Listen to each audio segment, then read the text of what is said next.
On December 29, 1890, the Wounded Knee Massacre unfolded in South Dakota, marking a tragic chapter in the history of American West. U.S. troops, fearful of potential uprising among the Lakota Sioux during the period of tension and unrest, confronted a group of Native Americans at Wounded Knee Creek. The encounter turned violent, and the U.S. soldiers opened fire on the Lakota Sioux, resulting in the deaths of around 150 to 300 Native Americans, including women and children. This massacre is a stark reminder of the clashes and injuries faced by Native American communities during a period of westward expansion and government policies that often marginalized and mistreated indigenous peoples. The Wounded Knee Massacre is often considered one of the final confrontations in a long and tumultuous history of conflicts between Native American tribes and the U.S. government.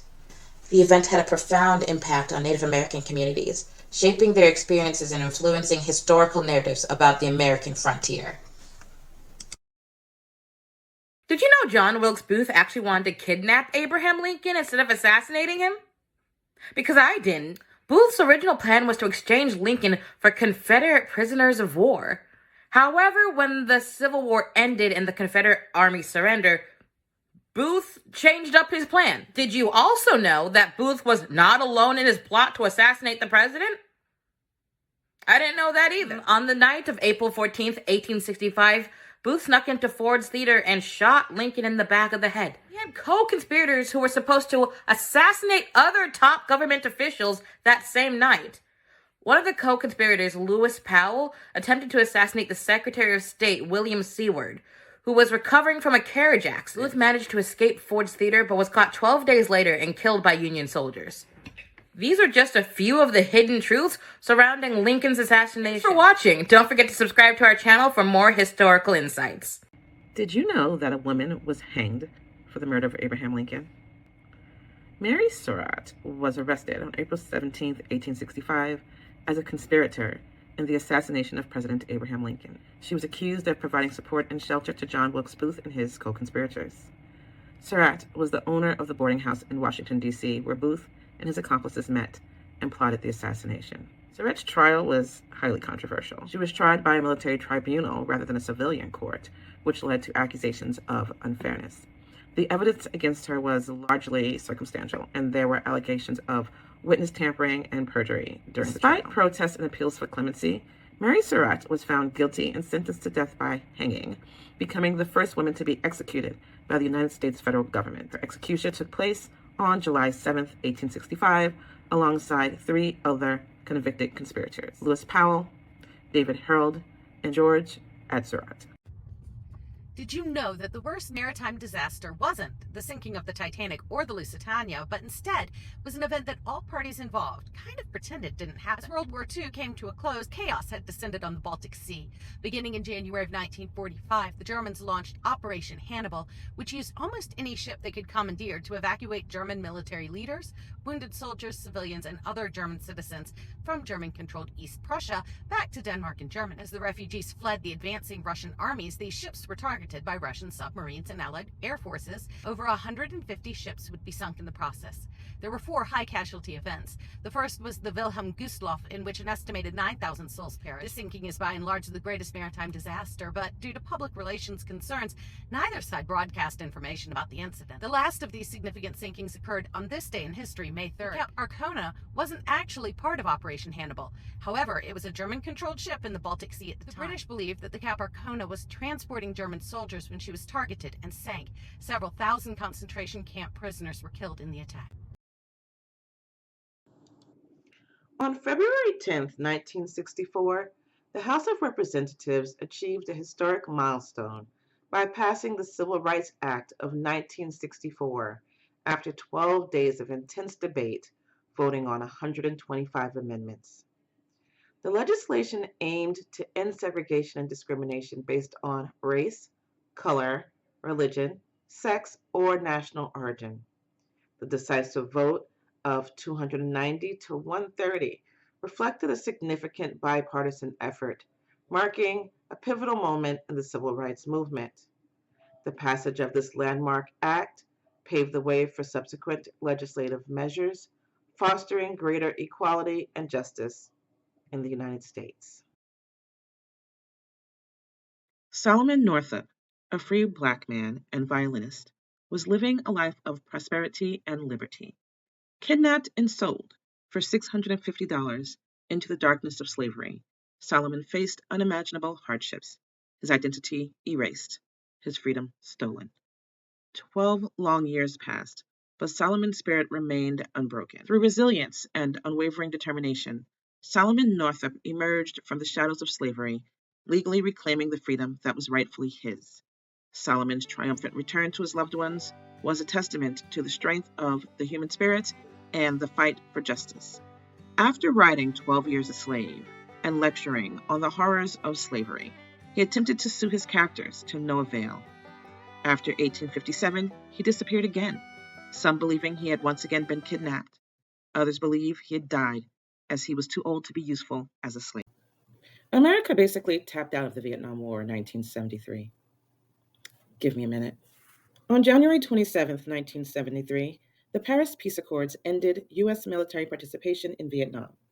The accords were negotiated between the United States, South Vietnam, North Vietnam, and the Viet Cong.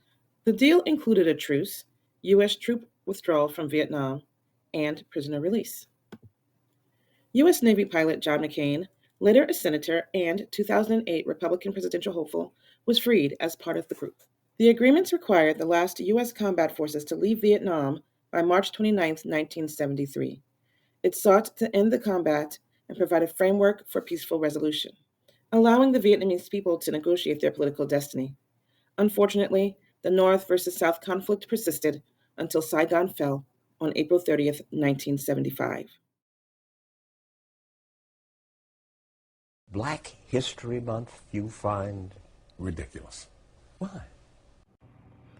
Many people use this video to demonstrate why we shouldn't have a Black history.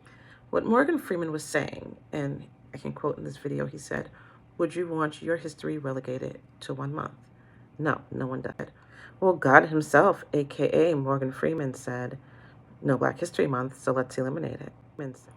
Morgan Freeman also said that he doesn't like Christmas at all. Why? Because he doesn't like anything that's performative. He doesn't want to study Black history only in 1 month. He doesn't want to give gifts because someone told him to. So instead of advocating to remove Black History Month from the world, maybe we should be advocating to teach Black history year-round with all the other world history. The first organized protest against slavery in America was by the Germantown Quakers on February 18, 1688.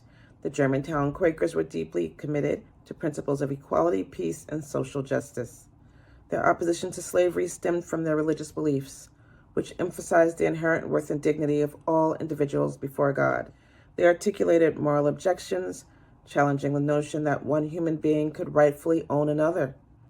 They raised ethical questions about the treatment of enslaved people and the implications of enslaving fellow human beings. Over time, Quakers established anti-slavery societies, advocated for legislative change, and actively participated in efforts to assist enslaved individuals seeking freedom, and were instrumental in the Underground Railroad. So what was your number one pet peeve with homeschooling? People always were like, first of all, when you're not in school in the middle of the day, Right. and adults see you, they're like, something has gone majorly wrong. Oh my gosh, yes. It's like you're not allowed to exist outside of school between Yes. the hours of 6 and 2 p.m. Like something is gone. Why aren't you in school, sweetheart? It's like, I think Where's a your neighbor parents? called the truancy officers on us several times. Are you serious? Yeah, she knew we were homeschooled. She was just old and nosy. Okay, cool. Ours was never that extreme. Granted, we lived on a main road. We weren't in an actual nice neighborhood. Mm-hmm. So people weren't that nosy. Yeah, no, just the old lady across the street was very upset that I was not where she thought I was supposed to be. That's a problem. It was wild. Ma'am, please stay in your business. And then she'd be like, "Can you watch my dog for me?" And I was like, Put your phone down, okay. Put your phone down, okay. Right. Put your phone down, okay. And he left. They leave. They do. They would rather be at home alone with their cell phones Yep. than be around other kids in an academic setting without their cell phones. The premiere of Blazing Saddles took place at the Pickwick Drive-In Theater in Burbank, California. Attendees were encouraged to arrive on horseback, contributing to the Western theme of the film. This unconventional invitation set the tone for the evening and generated buzz around the event. The premiere, initially met with confusion, reflects the film's pioneering role in using satire to address and ridicule societal norms. Directed by Mel Brooks, Blazing Saddles premiered in 1974 amidst a cultural landscape of the early 1970s and delved into racial and social issues, employing satire to confront sensitive topics. While some jokes may initially seem racially insensitive, Brooks cleverly subverted stereotypes using humor to expose the absurdity of prejudice. Blazing Saddles broke barriers with its fearless approach and left a lasting legacy on comedy. Stretch to say we domesticated cats, though, when they truly domesticated themselves.